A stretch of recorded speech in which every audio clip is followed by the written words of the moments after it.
Hello students, इस video में हम लोग समझेंगे अकाउंटेंसी, पर्टिकुलरली ऐसी अकाउंटेंसी जो हर एग्ज़ाम में काम आएगी starting from 11th class.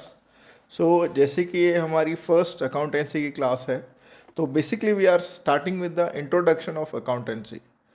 Okay, so if we go with the definition, so accountancy is a systematic process of identifying, measuring, recording, classifying, summarizing, interpreting and communicating financial information to the users. अब अगर हम कुल मिला के बात करें तो accounting एक पूरा सिस्टम है जिसमें हम आइडेंटिफाई करते हैं कि ट्रांजैक्शन कैसा है, लेन देन कैसी है.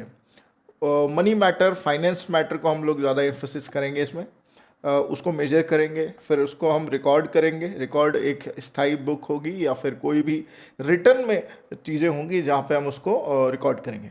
उसके बाद में क्लासीफाई करेंगे कि ये कौन से सिस्टम है, ये कैश में आएगा या रेवेन्यू में आएगा या कौन से बुक में आएगा, सेल्स में आएगा, क्रेडिटर में आएगा, डेटर में आएगा, या कोई भी पर्टिकुलर बुक, या कैसा ये ट्रांजैक्शन है, क्या ये मनी मैटर के लिए है या नहीं है. ये सारा हम लोग उसमें क्लासीफाई करेंगे. फिर टोटल उसको समराइज करेंगे.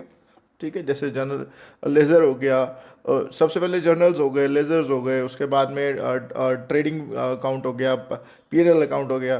तो ये उसके अंदर हम क्लासीफाई करेंगे whether it is asset, liability, उसको समराइज करेंगे पूरा. देन इंटरप्रेटिंग होगा कि कितना अमाउंट कितना लिया गया है, उसको इंटरप्रेट किया जाएगा whether it is a current account और करंट लायबिलिटी, इस तरीके से. एंड कम्युनिकेटिंग, फाइनली एक ऐसा फाइनेंशियल इंफॉर्मेशन होगी जो कम्युनिकेट करती होगी अपने बारे में, फाइनेंशियल पोजीशन के बारे में बताती हुई. जैसे कि आपने 11th में कॉमर्स में पढ़ा होगा, तो ये अकाउंटेंसी की जो क्लास है ये बेसिकली सबके लिए है. ऑन फॉरवर्ड अगर हम 11th के आगे हम देखें तो उसके आगे कहीं हर जगह हर एग्ज़ाम में आपके काम आने वाले.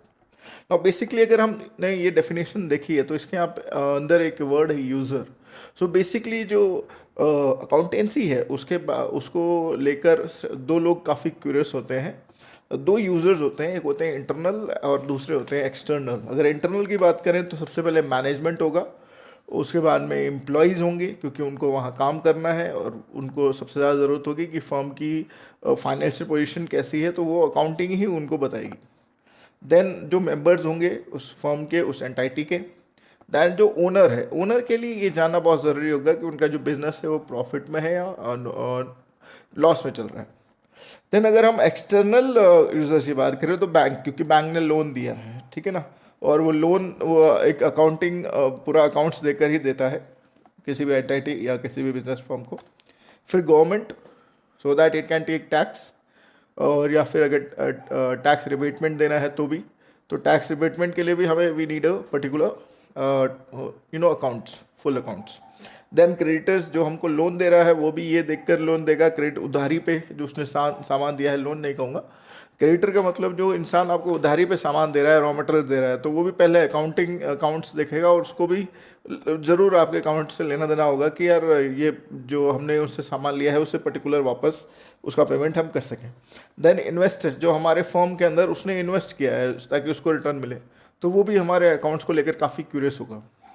देन मीडिया, पर्टिकुलरली ऐसे बड़े बड़े बिजनेस हाउस होते हैं, तो उसमें मीडिया का भी बड़ा रोल होता है. मीडिया भी देखता है कि कैसा जो फर्म है वो कर रही है. जैसे कि फॉर एग्जांपल अगर हम बात करें तो एनडीटीवी बिजनेस हो गया या बिजनेस टाइम्स हो गया, इकोनॉमिक्स टाइम हो गया, उसके अंदर बड़ी बड़ी फर्म्स के बारे में, उनकी फाइनेंशियल पोजीशन के बारे में बताया जाता है. तो they were also very curious. Now first we have understood about the introduction, that is the definition. Second, then after that we have understand about the uses. Now we are going to understand about the objectives, कि भैया objective क्या है accounting या accountancy का, कि accounts हम लोग बना रहे हैं, ये पूरा एक प्रोसेस कर रहे हैं, उसका ऑब्जेक्टिव क्या है. बेसिक फर्स्ट होता है मेंटेनिंग अकाउंटिंग रिकॉर्ड्स, जिसके अंदर हम जर्नल एंट्रीज करते हैं एंड लेजर पोस्टिंग्स करते हैं.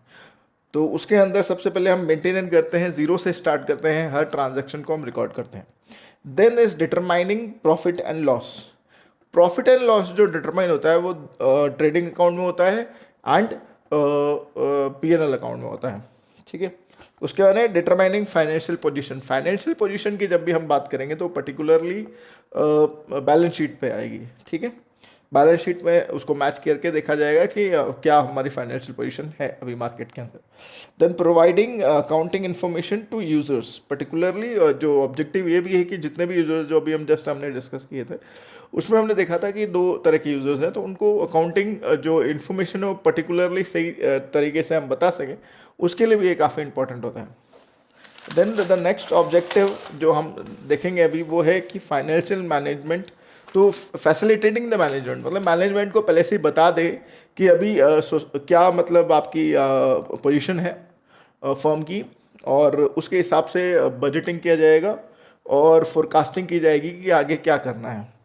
देन प्रोटेक्टिंग बिजनेस असेट्स, मतलब जब तक कि आप अकाउंट्स में हर चीज़ को आप ट्रांजैक्ट नहीं करेंगे और रिकॉर्ड नहीं करेंगे तब तक आपको ये पता नहीं होगा कि आपके एसेट की वैल्यू क्या है, लायबिलिटी कितना है आपके ऊपर, तो टोटली ये भी एक मैटर करता है। तो इसीलिए भी ऑब्जेक्टिव्स के अंदर एक और पॉइंट आ जाएगा, that is protecting business assets.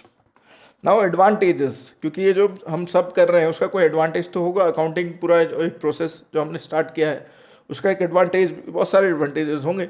तो सबसे पहला होगा फाइनेंशियल इन्फॉर्मेशन अबाउट बिजनेस, कि हमें हमारे पास एक पर्टिकुलरली हमारे पास पर्टिकुलरली एक इन्फॉर्मेशन रहेगी हमारे बिजनेस की regarding. Then assistant to the management, management के पास बहुत ज़्यादा सपोर्ट हो जाएगा, उसे हेल्प मिलती है मैनेजमेंट को बिजनेस चलाने में, कि अकाउंट्स को देखते हुए कि क्या पोजीशन है और कितना प्रॉफिट है अपने पास। देन रिप्लेसेस मेमोरी, क्योंकि बहुत सारी चीज़ें दिन ब दिन होती रहती हैं तो हमें बहुत सारी चीज़ें याद नहीं होती हैं, तो एकदम से अगर कोई हमसे ट्रांजैक्शन के बारे में पूछेगा तो हमें याद नहीं होता, तो हमें वो रिकॉर्ड करके रखना पड़ता है। और वही अकाउंटिंग हमें वो एक फैसिलिटी प्रोवाइड करता है जिसके तहत बहुत सारी चीज़ें ऑलरेडी रिकॉर्डेड होती हैं, तो वो मेमोरी को रिप्लेस नहीं होने देती, एग्जैक्टली वही रहती है, जो चीज़ें हमें पता होनी चाहिए वो हमें पता हो जाती है। देन फैसिलिटेट टैक्स सेटलमेंट, जो गवर्नमेंट को हम टैक्स देते हैं कितना देना है कितना नहीं देना है, कितना असेट है कितनी लाइबिलिटीज़ है, फिक्स असेट्स वगैरह वगैरह, ये सब हमें अकाउंट्स के थ्रू ही पता चलती हैं।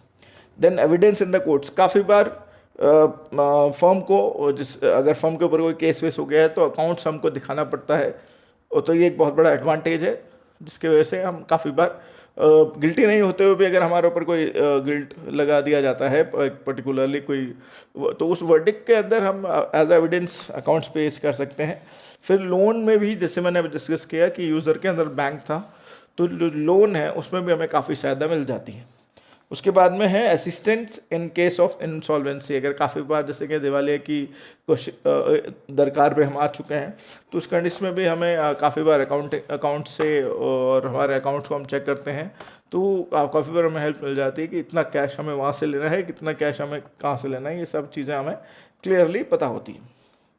Then helpful in the partnership account, सीधी बात है पार्टनरशिप जो आप करेंगे जिसके अंदर मिनिमम 2 मेंबर्स होंगे तो उस कंडीशन में भी ये काफ़ी हेल्पफुल रहेगा। वहीं अगर हम बात करें हेल्पफुल इन डिसीजन मेकिंग, कोई भी अगर आप डिसीजन बनाओगे तो सबसे पहले जो ये अकाउंट्स हैं ये काफ़ी आपके लिए हेल्पफुल रहेंगे। अब जैसे कि हर चीज़ की एक पॉजिटिव पॉइंट होती है, तो कुछ इसके अकाउंटिंग जो एक पूरा प्रोसेस है उसके भी नेगेटिव पॉइंट्स है। पहला नेगेटिव पॉइंट है account is not fully exact, means काफ़ी ऐसे इसके प्रिंसिपल्स हैं जो फुली एग्जैक्ट नहीं होते, और काफ़ी बार हम जैसे डिप्रिशिएशन वगैरह है तो बुक वैल्यू पे करते हैं, जो मार्केट वैल्यू है वो एग्जैक्ट उसका जो असेट का जो रेट है वो नहीं बताती है। ऑन द सेम हैंड काफ़ी ऐसे प्रोविजंस हमें बनाने पड़ते हैं जो हो भी ना, वहीं हम लोग ये मान के चलते हैं कि हमारा जो बिजनेस है वो चलता रहेगा, लेकिन हम कुछ भी चीज़ प्रिडिक्ट नहीं कर सकते, लेकिन अकाउंटिंग प्रिंसिपल्स में ये गोइंग ऑन प्रोसेस चलता रहता है।